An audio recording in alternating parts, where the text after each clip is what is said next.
ഇന്ന് ദിവസം 218 എന്ന് വായിക്കുന്ന വചനഭാഗങ്ങൾ യെശയ്യാ അധ്യായം 57 58, എസെക്കിയേൽ അധ്യായം 17 18, സുഭാഷിതങ്ങൾ അധ്യായം 13 5 മുതൽ 8 വരെ വാക്യങ്ങൾ. യെശയ്യാ പ്രവാചകന്റെ പുസ്തകത്തിൽ നിന്ന് അധ്യായം 57. നീതിമാൻ നശിക്കുന്നു, ആരും കാര്യമാക്കുന്നില്ല. ഭക്തർ തുടച്ചു മാറ്റപ്പെടുന്നു, ആരും ശ്രദ്ധിക്കുന്നില്ല. എന്നാൽ നീതിമാൻ വിനാശത്തിൽ നിന്ന് എടുക്കപ്പെടും. അവൻ സമാധാനത്തിൽ പ്രവേശിക്കും. സന്മാർഗനിരതൻ കിടക്കയിൽ വിശ്രമം കൊള്ളും. ആഭിചാരികയുടെ പുത്രന്മാരെ, വ്യഭിചാരിയുടെയും സ്വൈരുണിയുടെയും സന്തതികളെ അടുത്തു വരുവേൻ. ആരെയാണ് നിങ്ങൾ പരിഹസിക്കുന്നത്? ആർക്കെതിരെയാണ് നിങ്ങൾ വായു പൊളിക്കുകയും നാവ് നീട്ടുകയും ചെയ്യുന്നത്? അതിക്രമത്തിൻ്റെയും വഞ്ചനയുടെയും സന്തതികളല്ലേ നിങ്ങൾ? ഓക്കുമരങ്ങൾക്കിടയിലും ഓരോ പച്ചമരത്തിൻ്റെയും ചുവട്ടിലും നിങ്ങൾ വിഷയാസക്തിയാൽ ജ്വലിക്കുന്നു. താഴ്വരകളിലും പാറയിടുക്കുകളിലും നിങ്ങൾ ശിശുക്കളെ കുരുതി കഴിക്കുന്നു.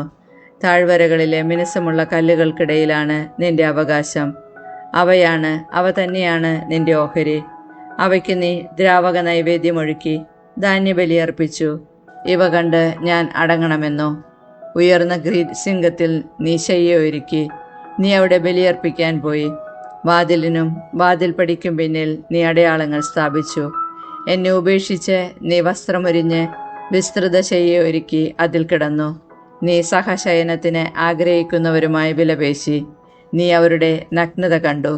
മോളക്കിൻ്റെ അടുത്തേക്ക് നീ തൈലവുമായി പോയി പലതരം സുഗന്ധദ്രവ്യങ്ങൾ കൊണ്ടുപോയി. നീ വിദൂരതയിലേക്ക് പാതാളത്തിലേക്ക് പോലും ദൂതരെ അയച്ചു.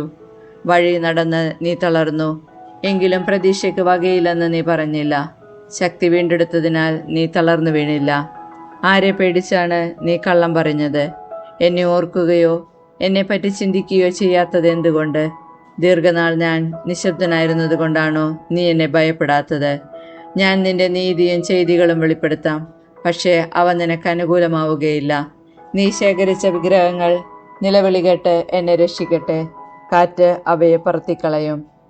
ഒരു നിശ്വാസം മതി അവയെ തെറിപ്പിക്കാൻ. എന്നെ ആശ്രയിക്കുന്നവൻ ദേശം കൈവശമാക്കും. അവന് എൻ്റെ വിശുദ്ധഗിരി അവകാശമായി ലഭിക്കും. ശാന്തിയും സൗഖ്യവും. പണിയുവിൻ, വഴിയൊരുക്കുവിൻ. എൻ്റെ ജനത്തിൻ്റെ മാർഗത്തിൽ നിന്ന് പ്രതിബന്ധങ്ങൾ നീക്കിക്കളയുവൻ എന്ന് ആഹ്വാനമുയരും. അത്യുന്നതനും മഹത്വപൂർണനുമായവൻ, അനന്തതയിൽ വസിക്കുന്ന പരിശുദ്ധൻ എന്ന നാമം വഹിക്കുന്നവൻ അരുളി ചെയ്യുന്നു. ഞാൻ ഉന്നതമായ വിശുദ്ധ സ്ഥലത്ത് വസിക്കുന്നു. അനുതാപികളുടെ ഹൃദയത്തെയും വിനീതരുടെ ആത്മാവിനെയും നവീകരിക്കാൻ ഞാൻ അവരോടുകൂടെ വസിക്കുന്നു. ഞാൻ എന്നേക്കും കുറ്റം ആരോപിക്കുകയോ കോപിക്കുകയോ ഇല്ല, കാരണം എന്നിൽ നിന്നാണ് ജീവൻ പുറപ്പെടുന്നത്. ഞാനാണ് ജീവശ്വാസം നൽകിയത്. അവൻ്റെ ദുഷ്ടമായ അത്യാഗ്രഹ നിമിത്തം ഞാൻ കോപിച്ചു. എൻ്റെ കോപത്തിൽ ഞാൻ അവനെ ശിക്ഷിക്കുകയും അവനിൽ നിന്ന് മുഖം തിരിക്കുകയും ചെയ്തു. എന്നിട്ടും അവൻ തന്നിഷ്ടം കാട്ടി പിഴച്ച വഴി തുടർന്നു. ഞാൻ അവൻ്റെ വഴികൾ കണ്ടു, എങ്കിലും ഞാൻ അവനെ സുഖപ്പെടുത്തും. അവനെ കൊണ്ടുപോയി ആശ്വസിപ്പിക്കും. അവനെ പ്രതി വിലപിച്ചവരുടെ അധരങ്ങളിൽ നിന്ന് കീർത്തനങ്ങൾ ഉയരാൻ ഇടയാക്കും. കർത്താവ് അരുളി ചെയ്യുന്നു, സമാധാനം. ദൂരസ്ഥർക്കും സമീപസ്ഥർക്കും സമാധാനം. ഞാൻ അവനെ സുഖപ്പെടുത്തും. ദുഷ്ടർ പ്രക്ഷുബ്ധമായ കടൽ പോലെയാണ്, അതിന് ശാന്തമാകാനാവില്ല. അതിലെ വെള്ളം ചെളിയും മാലിന്യങ്ങളും അടിച്ചു കയറ്റുന്നു. എൻ്റെ ദൈവം അരുളി ചെയ്യുന്നു, ദുഷ്ടന് സമാധാനം ലഭിക്കുകയില്ല. യെശയ്യാ പ്രവാചകന്റെ പുസ്തകത്തിൽ നിന്ന് അധ്യായം 58. യഥാർത്ഥമായ ഉപവാസം. ആവുന്നത്ര ഉച്ചത്തിൽ വിളിച്ചു പറയുക, കാഹളം പോലെ സ്വരമുയർത്തുക. എൻ്റെ ജനത്തോട് അവരുടെ അതിക്രമങ്ങൾ, യാക്കോബിൻ്റെ ഭവനത്തോട് അവരുടെ പാപങ്ങൾ വിളിച്ചു പറയുക. നീതി പ്രവർത്തിക്കുകയും തങ്ങളുടെ ദൈവത്തിൻ്റെ കൽപ്പനകൾ ലംഘിക്കാതിരിക്കുകയും ചെയ്യുന്ന ഒരു ജനതയെന്നോണം അവർ ദിവസേന എന്നെ അന്വേഷിക്കുകയും എൻ്റെ മാർഗം തേടുന്നതിൽ സന്തോഷിക്കുകയും ചെയ്യുന്നു. അവർ എന്നോട് നീതിവിധികൾ ആരായുന്നു, ദൈവത്തോടടുക്കാൻ താല്പര്യം കാണിക്കുകയും ചെയ്യുന്നു. ഞങ്ങൾ എന്തിനു ഉപവസിച്ചു, അങ്ങ് കാണുന്നില്ലല്ലോ? ഞങ്ങൾ എന്തിന് ഞങ്ങളെ തന്നെ എളിമപ്പെടുത്തി, അങ്ങത് ശ്രദ്ധിക്കുന്നില്ലല്ലോ? എന്നാൽ ഉപവസിക്കുമ്പോൾ നിങ്ങൾ സ്വന്തം സുഖമാണ് തേടുന്നത്. നിങ്ങളുടെ വേലക്കാരെ നിങ്ങൾ പീഡിപ്പിക്കുന്നു. കലഹിക്കുന്നതിനും ശണ്ട കൂടുന്നതിനും ക്രൂരമായി മുഷ്ടി കൊണ്ട് ഇടിക്കുന്നതിനും മാത്രമാണ് നിങ്ങൾ ഉപവസിക്കുന്നത്. നിങ്ങളുടെ സ്വരം ഉന്നതത്തിലെത്താൻ ഇത്തരം ഉപവാസം ഉപകരിക്കുകയില്ല. ഇത്തരം ഉപവാസമാണോ ഞാൻ ആഗ്രഹിക്കുന്നത്? ഒരു ദിവസത്തേക്ക് ഒരുവനെ എളിമപ്പെടുത്തുന്ന ഉപവാസം. ഞാങ്ങണ പോലെ തല കുനിക്കുന്നതും ചാക്കു വിരിച്ച് ചാരവും വിതറിക്കിടക്കുന്നതുമാണോ അത്? ഇതിനെയാണോ നിങ്ങൾ ഉപവാസമെന്നും കർത്താവിന് സ്വീകാര്യമായ ദിവസമെന്നും വിളിക്കുക? ദുഷ്ടതയുടെ കെട്ടുകൾ പൊട്ടിക്കുകയും നുകത്തിൻ്റെ കയറുകൾ അഴിക്കുകയും മർദ്ദിതരെ സ്വതന്ത്രരാക്കുകയും എല്ലാ നുകങ്ങളും ഒടിക്കുകയും ചെയ്യുന്നതല്ലേ ഞാൻ ആഗ്രഹിക്കുന്ന ഉപവാസം. വിശക്കുന്നവനുമായ ആഹാരം പങ്കുവയ്ക്കുകയും ഭവനരഹിതനെ വീട്ടിൽ സ്വീകരിക്കുകയും നഗ്നനെ ഉടുപ്പിക്കുകയും സ്വന്തക്കാരിൽ നിന്ന് ഒഴിഞ്ഞു മാറാതിരിക്കുകയും ചെയ്യുന്നതല്ലേ അത്. അപ്പോൾ നിന്റെ വെളിച്ചം പ്രഭാതം പോലെ പൊട്ടിവിരിയും. നീ വേഗം സുഖം പ്രാപിക്കും. നിന്റെ നീതി നിന്റെ മുൻപിലും കർത്താവിൻ്റെ മഹത്വം നിന്റെ പിൻപിലും നിന്നെ സംരക്ഷിക്കും. നീ പ്രാർത്ഥിച്ചാൽ കർത്താവ് ഉത്തരമരുളും. നീ നിലവിളിക്കുമ്പോൾ ഇതാ ഞാനെന്ന് അവിടുന്ന് മറുപടി തരും. മർദ്ദനവും കുറ്റാരോപണവും ദുർഭാഷണവും നിന്നിൽ നിന്ന് ദൂരെ അകറ്റുക. വിശക്കുന്നവർക്ക് ഉദാരമായ ഭക്ഷണം കൊടുക്കുകയും പീഡിതർക്ക് സംതൃപ്തി നൽകുകയും ചെയ്താൽ നിന്റെ പ്രകാശം അന്ധകാരത്തിൽ ഉദിക്കും. നിന്റെ ഇരുണ്ട വേളകൾ മധ്യാഹ്നം പോലെയാകും. കർത്താവ് നിന്നെ നിരന്തരം നയിക്കും. മരുഭൂമിയിൽ നിനക്ക് സമൃദ്ധി നൽകും. നിന്റെ അസ്ഥികളെ ബലപ്പെടുത്തും. നനച്ചു വളർത്തിയ പൂന്തോട്ടവും വറ്റാത്ത നീരുറവയും പോലെയാകും നീ. നിന്റെ പുരാതന നശശിഷ്ടങ്ങൾ പുനരുദ്ധരിക്കപ്പെടും. അനേകം തലമുറകളുടെ അടിസ്ഥാനം നീ പണിതുയർത്തും. പൊളിഞ്ഞ മതിലുകൾ പുനരുദ്ധരിക്കുന്നവനെന്നും ഭവനങ്ങൾക്ക് കേടുപോക്കുന്നവനെന്നും നീ വിളിക്കപ്പെടും. ശാപത്തിനെ ചവിട്ടിമെതിക്കുന്നതിൽ നിന്നും എൻ്റെ വിശുദ്ധ ദിവസത്തിൽ നിന്റെ ഇഷ്ടം അനുവർത്തിക്കുന്നതിൽ നിന്നും നീ പിന്തിരിയുക. ശാപത്തിനെ സന്തോഷദായകവും കർത്താവിൻ്റെ വിശുദ്ധ ദിനത്തെ ബഹുമാന്യവുമായി കണക്കാക്കുക. നിന്റെ സ്വന്തം വഴിയിലൂടെ നടക്കാതെയും നിന്റെ താല്പര്യങ്ങൾ അന്വേഷിക്കാതെയും വ്യർത്ഥ ഭാഷണത്തിൽ ഏർപ്പെടാതെയും അതിനെ ആദരിക്കുക. അപ്പോൾ നീ കർത്താവിൽ ആനന്ദം കണ്ടെത്തും. ലോകത്തിലെ ഉന്നത സ്ഥാനങ്ങളിലൂടെ നിന്നെ ഞാൻ സവാരി ചെയ്യിക്കും. നിന്റെ പിതാവായ യാക്കോബിൻ്റെ ഓഹരി നിന്നെ ഞാൻ പരിപാലിക്കും. കർത്താവാണ് ഇതരുളി ചെയ്തിരിക്കുന്നത്. എസെക്കിയേൽ പ്രവാചകന്റെ പുസ്തകത്തിൽ നിന്ന് അധ്യായം 17. മുന്തിരിച്ചെടിയും കഴുകന്മാരും. കർത്താവ് എന്നോട് അരുളി ചെയ്തു, മനുഷ്യപുത്ര, ഇസ്രായേൽ ഭവനത്തോട് ഒരു കടങ്കഥ പറയുക, ഒരു അന്യോപദേശം വിവരിക്കുക.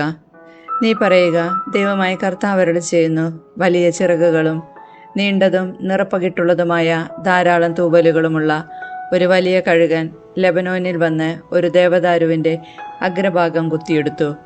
അവൻ അതിൻ്റെ ഇളം ചില്ലകളുടെ അഗ്രം അടർത്തി കളഞ്ഞിട്ട് വാണിജ്യത്തിൻ്റെ നാട്ടിൽ വ്യാപാരികളുടെ നഗരത്തിൽ അത് നട്ടു. അവൻ ആ ദേശത്തെ ഒരു വിത്തെടുത്ത് ഫലഭൂയിഷ്ടമായ മണ്ണിൽ നിറഞ്ഞ ജലാശയത്തിനരികിൽ അരളിയുടെ കമ്പ് നടുന്നത് പോലെ നട്ടു. അത് മുളച്ച് താഴ്ന്നു പടരുന്ന ഒരു മുന്തിരിച്ചെടിയായി തീർന്നു. അതിൻ്റെ ശാഖകൾ അവൻ്റെ നേർക്ക് തിരിഞ്ഞിരുന്നു.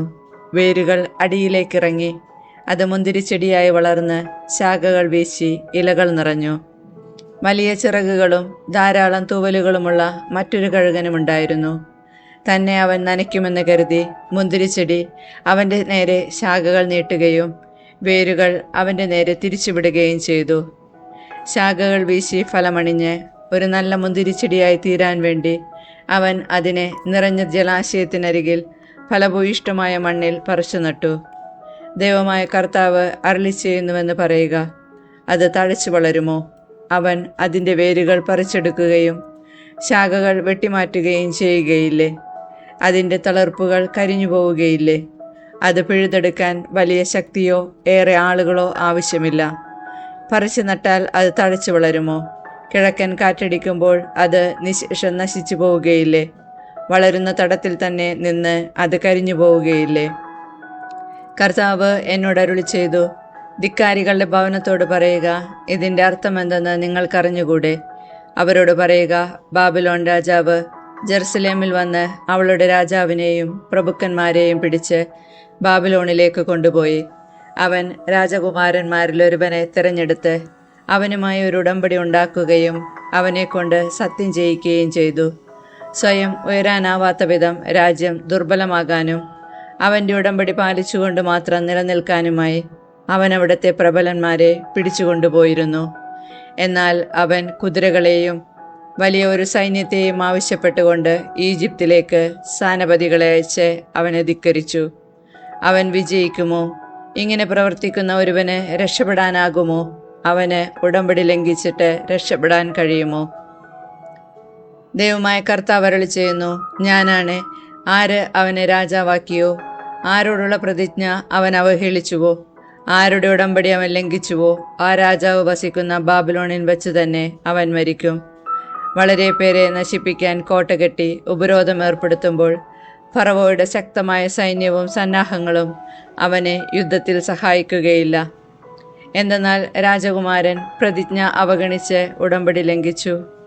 കൈകൊടുത്ത് സത്യം ചെയ്തിരുന്നിട്ടും ഇങ്ങനെ പ്രവർത്തിച്ചതുമൂലം അവൻ രക്ഷപ്പെടുകയില്ല. ദൈവമായ കർത്താവ് അരുളി ചെയ്യുന്നു, ഞാനാണ് അവൻ എൻ്റെ പ്രതിജ്ഞ ധിക്കരിക്കുകയും എൻ്റെ ഉടമ്പടി ലംഘിക്കുകയും ചെയ്തതിനുള്ള പ്രതികാരം അവൻ്റെ തലയിൽ തന്നെ ഞാൻ വരുത്തും. അവൻ്റെ മേൽ ഞാൻ വല വീശും. അവൻ എൻ്റെ കെണിയിൽ വീഴും. അവനെ ഞാൻ ബാബിലോണിലേക്ക് കൊണ്ടുപോകും.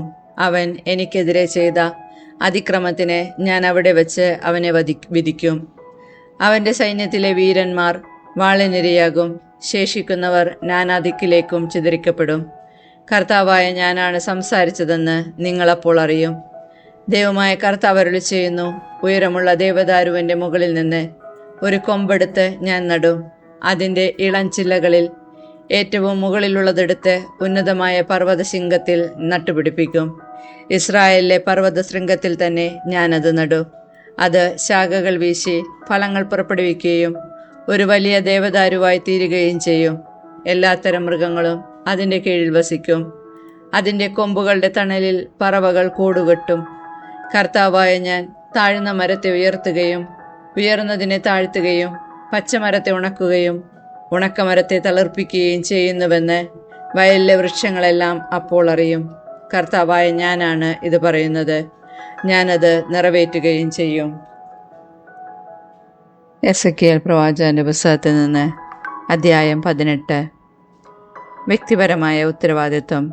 കർത്താവ് എന്നോട് അരുളി ചെയ്തു, പിതാക്കന്മാർ പുളിക്കുന്ന മുന്തിരിങ്ങ തിന്ന് മക്കളുടെ പല്ല് പൊളിച്ചു എന്ന് ഇസ്രായേൽ ദേശത്തെക്കുറിച്ചുള്ള ഈ പഴമൊഴി നിങ്ങളിപ്പോഴും ആവർത്തിക്കുന്നത് എന്തിന്? ദൈവമായ കർത്താവ് അരുളി ചെയ്യുന്നു, ഞാനാണ് ഈ പഴമൊഴി ഇനിയൊരിക്കലും ഇസ്രായേലിൽ നിങ്ങൾ ആവർത്തിക്കുകയില്ല. എല്ലാവരുടെയും ജീവൻ എൻ്റേതാണ്. പിതാവിൻ്റെ ജീവൻ എന്ന പോലെ പുത്രൻ്റെ ജീവനും എനിക്കുള്ളതാണ്. പാപം ചെയ്യുന്നവൻ്റെ ജീവൻ നശിക്കും. ഒരുവൻ നീതിമാനും നീതിയും ന്യായവും അനുസരിച്ച് പ്രവർത്തിക്കുന്നവനും ആണെന്നിരിക്കട്ടെ. അവൻ പൂജാഗിരികളിൽ വെച്ച് ഭക്ഷിക്കുകയോ ഇസ്രായേലിലെ വിഗ്രഹങ്ങളുടെ നേർക്ക് കണ്ണുകൾ ഉയർത്തുകയോ ചെയ്യുന്നില്ല. അവൻ അയൽവാസിയുടെ ഭാര്യയെ മലിനപ്പെടുത്തുകയോ ആർത്തവകാലത്ത് സ്ത്രീയെ സമീപിക്കുകയോ ചെയ്യുന്നില്ല. അവൻ ആരെയും പീഡിപ്പിക്കുന്നില്ല. കടക്കാരന് പണയവസ്തു തിരികെ നൽകുന്നു, കൊള്ളയടിക്കുന്നില്ല. അവൻ വിശക്കുന്നവന് ആഹാരം നൽകുകയും നഗ്നനെ വസ്ത്രം ധരിപ്പിക്കുകയും ചെയ്യുന്നു. അവൻ പലിശ വാങ്ങുകയോ ലാഭമെടുക്കുകയോ ചെയ്യുന്നില്ല, അകൃത്യങ്ങൾ ചെയ്യുന്നില്ല. മനുഷ്യർ തമ്മിലുള്ള തർക്കത്തിൽ സത്യമനുസരിച്ച് തീർപ്പ് കൽപ്പിക്കുന്നു. അവൻ എൻ്റെ കൽപ്പനകൾ അനുസരിക്കുകയും പ്രമാണങ്ങൾ വിശ്വസ്തയോടെ പാലിക്കുകയും ചെയ്യുന്നു. അവനാണ് നീതിമാൻ. അവൻ തീർച്ചയായും ജീവിക്കും. ദൈവമായ കർത്താവ് അരുളി ചെയ്യുന്നു. എന്നാൽ അവൻ കൊള്ളക്കാരനും കൊലപാതകിയുമായ ഒരു പുത്രനുണ്ടെന്നിരിക്കട്ടെ. അവൻ തൻ്റെ പിതാവ് ചെയ്തിട്ടില്ലാത്ത തിന്മകൾ ചെയ്ത് പൂജാഗിരികളിൽ വെച്ച് ഭക്ഷിക്കുകയും അയൽവാസിയുടെ ഭാര്യയെ മലിനപ്പെടുത്തുകയും ചെയ്യുന്നുവെന്നിരിക്കട്ടെ. അവൻ ദരിദ്രരെയും അഗതികളെയും പീഡിപ്പിക്കുകയും കൊള്ള ചെയ്യുകയും പണയവസ്തു തിരിച്ചു കൊടുക്കാതിരിക്കുകയും വിഗ്രഹങ്ങളുടെ നേരെ കണ്ണുയർത്തുകയും മ്ലേച്ഛതകൾ പ്രവർത്തിക്കുകയും ചെയ്തേക്കാം. അവൻ പലിശ വാങ്ങുകയും ലാഭമെടുക്കുകയും ചെയ്യുന്നവനായിരിക്കാം. അങ്ങനെയെങ്കിൽ അവൻ ജീവിക്കുമോ? ഇല്ല. ഈ മ്ലേച്ഛതകളൊക്കെ പ്രവർത്തിച്ചതുകൊണ്ട് അവൻ തീർച്ചയായും മരിക്കും. അവൻ്റെ രക്തം അവൻ്റെ മേൽ തന്നെ പതിക്കും. എന്നാൽ ഈ മനുഷ്യന് ഒരു പുത്രൻ ജനിക്കുകയും അവൻ തൻ്റെ പിതാവിൻ്റെ പാപം കണ്ട് ഭയപ്പെട്ട് അതുപോലെ പ്രവർത്തിക്കാതിരിക്കുകയും ചെയ്യുന്നുവെന്നിരിക്കട്ടെ. അവൻ പൂജാഗിരികളിൽ വെച്ച് ഭക്ഷിക്കാതിരിക്കുകയും ഇസ്രായേലിലെ വിഗ്രഹങ്ങൾക്ക് നേരെ കണ്ണുകൾ ഉയർത്താതിരിക്കുകയും അയൽവാസിയുടെ ഭാര്യയെ മലിനപ്പെടുത്താതിരിക്കുകയും ചെയ്യുന്നു. അവൻ ആർക്കും ദ്രോഹം ചെയ്യുന്നില്ല, പണയം തിരിച്ചു കൊടുക്കുന്നു, കൊള്ള ചെയ്യുന്നില്ല. അവൻ വിശക്കുന്നവന് തൻ്റെ ആഹാരം കൊടുക്കുകയും നഗ്നനെ വസ്ത്രം ധരിപ്പിക്കുകയും ചെയ്യുന്നു. അവൻ അകൃത്യം പ്രവർത്തിക്കുന്നില്ല. അവൻ പലിശ വാങ്ങുകയോ ലാഭമെടുക്കുകയോ ചെയ്യുന്നില്ല. എൻ്റെ കൽപ്പനകൾ പാലിക്കുകയും പ്രമാണങ്ങൾ അനുസരിച്ച് പ്രവർത്തിക്കുകയും ചെയ്യുന്നു. അങ്ങനെയെങ്കിൽ അവൻ തൻ്റെ പിതാവിൻ്റെ അകൃത്യം മൂലം മരിക്കുകയില്ല. അവൻ തീർച്ചയായും ജീവിക്കും. അവനാകട്ടെ പിതാവിൻ്റെ കവർച്ച നടത്തുകയും സഹോദരനെ കൊള്ളയടിക്കുകയും സ്വജനങ്ങളുടെ ഇടയിൽ തിന്മ പ്രവർത്തിക്കുകയും ചെയ്തതുകൊണ്ട് തൻ്റെ അകൃത്യങ്ങൾ നിമിത്തം മരിക്കും. പിതാവിൻ്റെ ദുഷ്ടതകൾക്കുള്ള ശിക്ഷ പുത്രൻ അനുഭവിക്കാത്തതെന്ത് എന്ന് നിങ്ങൾ ചോദിച്ചേക്കാം.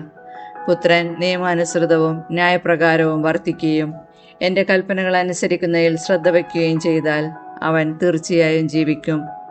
പാപം ചെയ്യുന്നവൻ മാത്രമായിരിക്കും മരിക്കുക. പുത്രൻ പിതാവിൻ്റെ തിന്മകൾക്ക് വേണ്ടിയോ പിതാവ് പുത്രൻ്റെ തിന്മകൾക്ക് വേണ്ടിയോ ശിക്ഷിക്കപ്പെടുകയില്ല. നീതിമാൻ തൻ്റെ നീതിയുടെ ഫലവും ദുഷ്ടൻ തൻ്റെ ദുഷ്ടതയുടെ ഫലവും അനുഭവിക്കും. എന്നാൽ ദുഷ്ടൻ താൻ ചെയ്ത പാപങ്ങളിൽ നിന്നെല്ലാം പിന്തിരിയുകയും എൻ്റെ കൽപ്പനകൾ അനുസരിക്കുകയും നീതിയും ന്യായവും പ്രവർത്തിക്കുകയും ചെയ്താൽ അവൻ തീർച്ചയായും ജീവിക്കും, മരിക്കുകയില്ല. അവൻ ചെയ്തിട്ടുള്ള അതിക്രമങ്ങൾ അവനെതിരായി പരിഗണിക്കപ്പെടുകയില്ല. അവൻ പ്രവർത്തിച്ചിട്ടുള്ള നീതിയെ പ്രതി അവൻ ജീവിക്കും. ദൈവമായ കർത്താവ് ചോദിക്കുന്നു, ദുഷ്ടൻ്റെ മരണത്തിൽ എനിക്ക് സന്തോഷമുണ്ടോ? അവൻ ദുർമാർഗത്തിൽ നിന്ന് പിന്തിരിയുകയും ജീവിക്കുകയും ചെയ്യണമെന്നല്ലേ എൻ്റെ ആഗ്രഹം. നീതിമാൻ നീതിയുടെ പാതയിൽ നിന്ന് വ്യതിചലിച്ച് തിന്മ പ്രവർത്തിക്കുകയും ദുഷ്ടൻ പ്രവർത്തിക്കുന്ന മ്ലേച്ഛതകൾ തന്നെ ആവർത്തിക്കുകയും ചെയ്താൽ അവൻ ജീവിക്കുമോ? അവൻ ചെയ്തിട്ടുള്ള നീതിപൂർവമായ പ്രവൃത്തികളൊന്നും പരിഗണിക്കപ്പെടുകയില്ല. അവൻ്റെ വിശ്വസ്തതയും പാപവും നിമിത്തം അവൻ മരിക്കും. എന്നിട്ടും കർത്താവിൻ്റെ വഴി നീതിപൂർവകമല്ല എന്ന് നിങ്ങൾ പറയുന്നു. ഇസ്രായേൽ ഭവനമേ, കേൾക്കുക. എൻ്റെ വഴി നീതിപൂർവകമല്ലേ? നിങ്ങളുടെ വഴികളല്ലേ നീതിക്ക് നിരക്കാത്തത്? നീതിമാൻ തൻ്റെ നീതിമാർഗം വെടിഞ്ഞ് തിന്മ പ്രവർത്തിച്ചാൽ ആ തിന്മകൾ നിമിത്തം അവൻ മരിക്കും. അവൻ ചെയ്ത അകൃത്യങ്ങൾ നിമിത്തം അവൻ മരിക്കും. ദുഷ്ടൻ താൻ പ്രവർത്തിച്ചിരുന്ന തിന്മയിൽ നിന്ന് പിന്തിരിഞ്ഞ് നീതിയും ന്യായവും പാലിച്ചാൽ അവൻ തൻ്റെ ജീവൻ രക്ഷിക്കും. താൻ പ്രവർത്തിച്ചിരുന്ന തിന്മകൾ മനസ്സിലാക്കി അവയിൽ നിന്ന് പിന്മാറിയതിനാൽ അവൻ തീർച്ചയായും ജീവിക്കും, അവൻ മരിക്കുകയില്ല. എന്നിട്ടും കർത്താവിൻ്റെ വഴികൾ നീതിപൂർവകമല്ല എന്ന് ഇസ്രായേൽ ഭവനം പറയുന്നു. ഇസ്രായേൽ ഭവനമേ, എൻ്റെ വഴികൾ നീതിപൂർവകമല്ലേ? നിങ്ങളുടെ മാർഗങ്ങളല്ലേ നീതിരഹിതം? ദൈവമായ കർത്താവ് അരുളി ചെയ്യുന്നു, ഇസ്രായേൽ ഭവനമേ, ഓരോരുത്തരെയും താൻ തങ്ങളുടെ പ്രവൃത്തികൾക്കനുസൃതമായി ഞാൻ വിധിക്കും. തിന്മ നിങ്ങളെ നശിപ്പിക്കാതിരിക്കാൻ പശ്ചാത്തപിച്ച് എല്ലാ അതിക്രമങ്ങളിൽ നിന്ന് പിന്തിരിയുവേൻ. എനിക്കെതിരായി നിങ്ങൾ ചെയ്ത അതിക്രമങ്ങൾ ഉപേക്ഷിക്കുവേൻ. ഒരു പുതിയ ഹൃദയവും പുതിയ ചൈതന്യവും നേടുവേൻ. ഇസ്രായേൽ ഭവനമേ, നിങ്ങൾ എന്തിനു മരിക്കണം? ദൈവമായ കർത്താവ് അരുളി ചെയ്യുന്നു, ആരുടെയും മരണത്തിൽ ഞാൻ സന്തോഷിക്കുന്നില്ല. നിങ്ങൾ പശ്ചാത്തപിക്കുകയും ജീവിക്കുകയും ചെയ്യുവേൻ. സുഭാഷിതങ്ങൾ അധ്യായം 13, 5 മുതൽ 8 വരെ വാക്യങ്ങൾ. നീതിമാൻ കാപഢ്യത്തെ വെറുക്കുന്നു. ദുഷ്ടൻ ലജ്ജയും അഭിമാനവും വെടിഞ്ഞ് പ്രവർത്തിക്കുന്നു. സത്യസന്ധമായി പെരുമാറുന്നവനെ നീതി കാത്തുകൊള്ളും. ദുഷ്ടനെ പാപം നിലംപതിപ്പിക്കുന്നു. ഒരുവൻ ധനികനെന്ന് നടിക്കുന്നു, എങ്കിലും അവന് യാതൊന്നുമില്ല.